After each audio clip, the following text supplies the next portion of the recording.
अस्सलाम वालेकुम एवरीवन। आज इस व्लॉग में मैं आपको ले जाऊंगी मस्जिद नबवी के अंदर, जो कि इस दुनिया की सबसे खूबसूरत मस्जिद है। ये भी कहते हैं कि जिससे जन्नत देखनी हो वो मदीने आए। यहाँ पर जो रौनक है और जो मोहब्बत है इस जगह से, वो बहुत फ़ील होती है कि इंसान का दिल कर रहा होता है वो हमेशा यहीं रह जाए। काश जन्नतुल बकी में हमारी भी एक जगह बन जाए। और यहाँ आकर हर मुसलमान की यही ख्वाहिश बन जाती है कि काश हमें भी जन्नतुल बकी में कोई जगह मिल जाए। सबसे पहले हम मस्जिद नबवी के अंदर के कुछ मनाज़िर हैं वो दिखाएंगे। दुनिया की हसीन तरीन मस्जिदों में इनका शुमार होता है, और जो सुकून जो मोहब्बत यहाँ पे पाई जाती है शायद ही वो आपको इतनी ज़्यादा फ़ील हो कहीं और। लेडीज़ के लिए अलग मस्जिद है और जो जेंट्स हैं उनके लिए अलग मस्जिद होती है। यहाँ पर कुरान सिपारे सब मौजूद होते हैं। लैंग्वेज थोड़ी सी अलग होती है, तो कुरान मजीद में थोड़ी सी ज़बर ज़ेर का फ़र्क होता है। हमारे वाले ब्लू कलर में होते हैं और उनके जो होते हैं वो ग्रीन में होते हैं।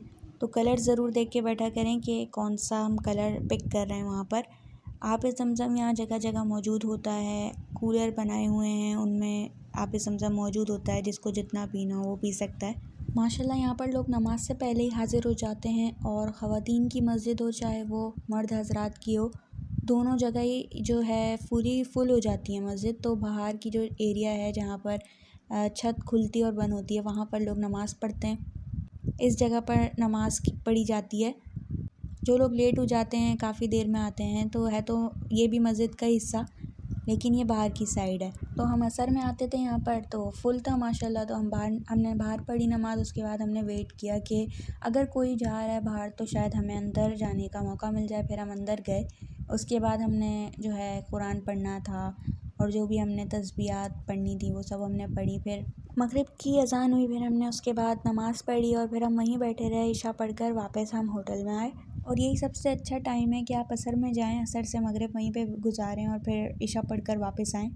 इससे आपको ज़्यादा टाइम मिल जाता है कि आप तस्बीहात पढ़ लें और कुरान पाक मस्जिद में बैठकर पढ़ सकें। बहुत अच्छा ख़त्म हो जाता है और टाइम का भी पता नहीं चलता बिल्कुल भी। और वैसे भी हम पढ़ते रहते हैं, लेकिन वहाँ बैठकर पढ़ने में ज़्यादा खुशी होती है कि अच्छा लग रहा है। हम मस्जिद नबवी के अंदर हैं और वहाँ पर कुरान मजीद की तिलावत चल रही है। मस्जिद नबवी के बाहर तक होटल्स ही होटल्स बने हुए हैं। ये हमारा होटल था अल एंडलूस पैलेस। ये उसके बाहर का हिस्सा है, और बहुत सारी शॉप्स हैं नीचे। मार्केट है बहुत बड़ी, हर तरह का सामान मौजूद होता है। लोग ज़्यादातर परचेजिंग भी करते हैं, गिफ्ट्स वगैरह, जो भी पिलग्रिम्स आते हैं। मस्जिद नबवी के पीछे मदीना मार्केट है, वहाँ पर काफ़ी अच्छे रेट्स में आपको सामान मिल जाता है। मैं वहाँ गई थी अजवा खजूर लेने, तो वो लोग देते हैं केजी के हिसाब से, 1 किलो 2 किलो आपको जितनी भी चाहिए हो। तो मुझे काफ़ी मुनासिब रेट्स में मुझे लगा कि मिल गई। 25 रियाल या 30 रियाल में मुझे 1 केजी अजवा खजूर मिली, तो मुझे रेट्स बहुत मुनासिब लगे। सो ये हमारे होटल की लॉबी है। यहाँ पर आप देख सकते हैं जो टूरिस्ट आए हैं, जो पूरे बुकिंग लेकर आते हैं, टर्की से आते हैं और सीरिया से आते हैं, तरह तरह के मुस्लिम ममालिक से लोग आके बैठे हुए होते हैं। ये लॉबी है। यहाँ पर जिनके रूम की सफाई वगैरह चल रही होती है वो यहाँ पर वेट करते हैं कुछ देर, फिर उनको कीज़ दे दी जाती हैं। उनका कार्ड होता है रूम का, तो वो उनको हैंड ओवर कर दिया जाता है। तो यहाँ पर बैठकर सब वेट करते हैं। ये होटल की लॉबी है हमारे। मैं फ़रवरी में गई थी तो तब भी बहुत वहाँ पर रश था लोगों का, काफ़ी लोग थे। और उर्दू महीना जो था वो था शबान का, तो और रमज़ान आने वाला था, तो काफ़ी माशाल्लाह तब भी रश था, और रमज़ान में तो और भी बढ़ गया। सो ये सब लिफ्ट्स हैं। लॉबी के अंदर इन्होंने एक मसाज चेयर भी लगाई हुई है। यहाँ पर एक बेकरी भी है कि अगर किसी ने कुछ खाना हो तो वो यहाँ से परचेज़ करके खा सकता है। और हमारा होटल जो था वो मस्जिद नबवी से बहुत करीब था, तो मैं आपको इसलिए यहाँ तक लेके जा रही हूँ कि यहाँ से हम लोग जाते थे लेफ़्ट साइड पर। अब हम टर्न लेंगे और सीधा सामने बिल्कुल मस्जिद नबवी का एक वॉल बनी हुई है, पहले वहाँ वो नज़र आ जाएगी, देन फिर उसके बाद फ़ौरन गेट आ जाएगा। ये सब जितने भी हैं ये सब होटल्स हैं, और माशाल्लाह ऑल बुकड होते हैं। सारे रूम्स बुक होते हैं, पहले से बुकिंग्स चल रही होती हैं। ये गलियाँ, ये जगह इतनी पुरसुकून है, यहाँ पर इतना अमन पाया है मैंने। और ये जो आपको वॉल नज़र आ रही है, इसके आगे जाके गेट आएगा मस्जिद का। अच्छा, रियाजुल जन्नह में जाने से पहले परमिट लेना पड़ता है, और उसका एक प्रोसेस होता है कि आपको ऑनलाइन ऐप डाउनलोड करनी होती है। उसमें आपको नुसुक की ऐप होती है, उसमें आपको परमिट लेना होता है। तो हमें सुबह अर्ली मॉर्निंग का मिला था, आई थिंक 9:30 बजे तक का हमें मिल गया था।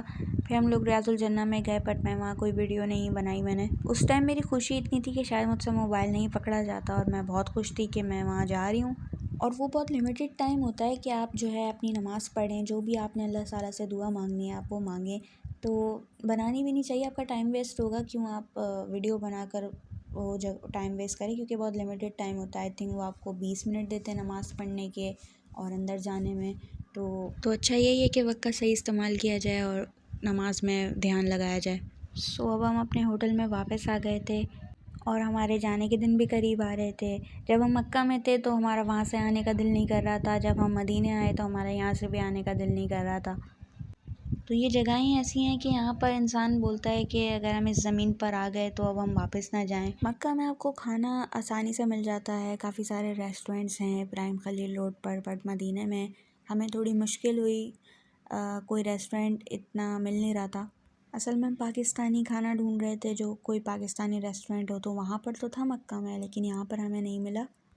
यहाँ ज़्यादातर आपको गिफ्ट शॉप्स मिल जाएंगी जहाँ पर आप परचेजिंग कर सकते हैं। 1 रियाल शॉप इस तरीके की बनी हुई थी, लेकिन आसपास रेस्टोरेंट इतने ज़्यादा नहीं थे। होटल्स में एक चीज़ अच्छी होती है यहाँ पर कि ऊपर जो हमारी रूफ़ होती है उस पर इन्होंने सीलिंग पर एक स्टिकर लगाया हुआ होता है, जो कि हमें शो कर रहा होता है कि किबला किस डायरेक्शन में है। तो अगर कोई होटल में भी नमाज़ पढ़ता है तो उसे कंपास खोलने की या फिर कोई और नीड नहीं पड़ेगी, क्योंकि हर रूम में उन्होंने एक सीलिंग पर एक स्टिकर लगाया जिस पर लिखा हुआ है कि किबला इस डायरेक्शन में। वो काफ़ी हेल्पफुल रहा। अगर हम अपना रूम चेंज करते थे कभी तो हमें यही होता था कि किबला किस रुख पर है, तो उन्होंने सब जगह पर लगाए हुए होते हैं। अच्छा, होटल्स के बेड पर दिल करता है कि बस लेटे इंसान सो जाए, और बहुत अच्छी नींद आती है यहाँ पर। और फिर मैं एक दफ़ा अगर गहरी नींद में चली जाऊँ तो मुझे डर लगता था मेरी नमाज़ ना निकल जाए, सुबह फजर में ऐसा ना हो मेरी आँख ना खुले। तो मैं एक अलार्म लगाती थी और अपनी सिस्टर को कहती थी कि आपने मुझे ज़रूर उठाना है, ये नहीं कि आप मुझे सोने। I don't know why, but ये दुनिया का सबसे अच्छा बटन है। ये मेरे बेड के बिल्कुल साथ था, और जब मुझे नींद नहीं आती थी तो मैं इसी के साथ यही खेलती रहती थी, टर्न ऑफ टर्न ऑन। तो अब हम अपने ब्लॉग को एंड करते हैं और नेक्स्ट ब्लॉग में मिलते हैं। अल्लाह हाफ़िज़।